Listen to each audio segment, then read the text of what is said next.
January talking about snapping and getting more comfortable with that. Yeah, after that game experience and now 10 practices. Yeah, how do you feel now? Pretty good, just still kind of build that confidence, I'm getting there. Still transitioning, knowing that I'm not a guard anymore. Playing that big role. JPJ playing center, snapping, communicating, being more vocal. So yeah, that's pretty big.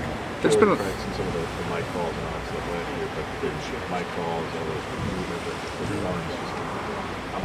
How much more confident do you feel today that I feel really confident because nothing really changed. Probably there's some tweaks in there, but learning from all the older guys like JPJ, from Steve, all those older guys that was playing O-line last year, just sitting in a film room, or even if now around, asking questions on the field and stuff.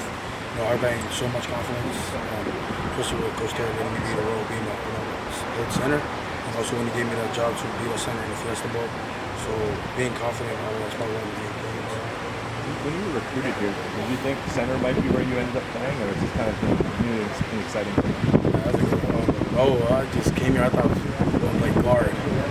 But obviously, I'm not the biggest anymore. In Hawaii, I was probably one of the big guys over there, so I didn't really think I was playing center. So I did good, I was recruited to be playing guard. And when I came into last year, seeing how it was, they needed some centers.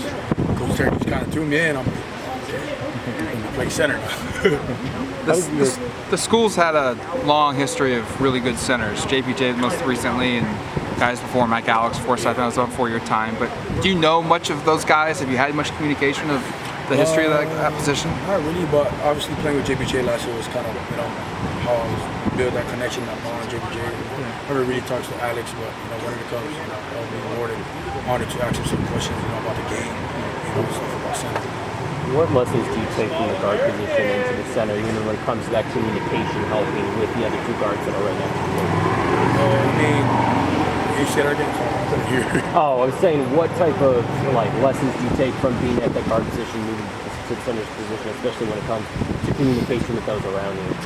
Oh yeah, totally. Because now as a guard, I'll get the communications from the center, then I'll track it down to my tackler right next to me.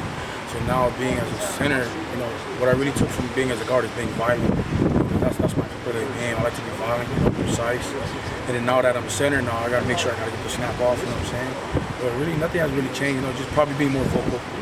Just be more vocal, because now you got to be the one, get down, make the calls, point at the mic, like he said, all of that. It's been playing with Dillon. It's pretty cool.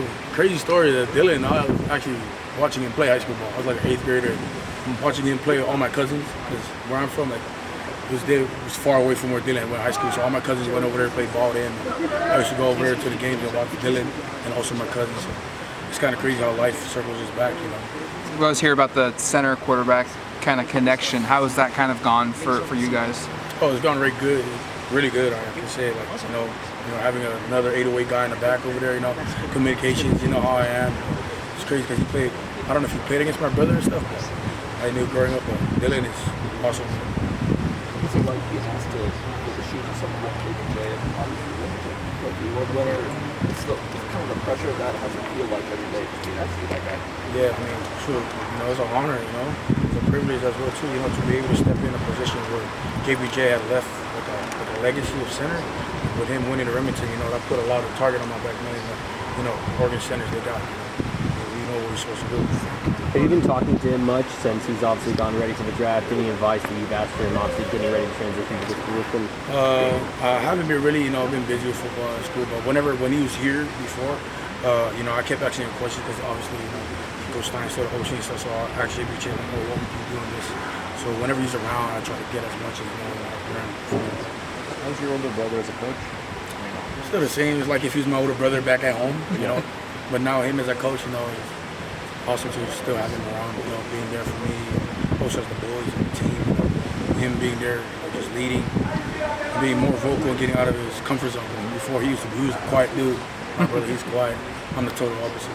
But have you seen him kind of become more vocal in that role? Yeah. I see him working with the younger guys like Trent and Shaq and guys, especially with Shaq. He's kind of a big dude, so my brother probably gives him some tips and stuff. Part of stuff like losing weight or playing the game at tackle and stuff like that. So when you're down,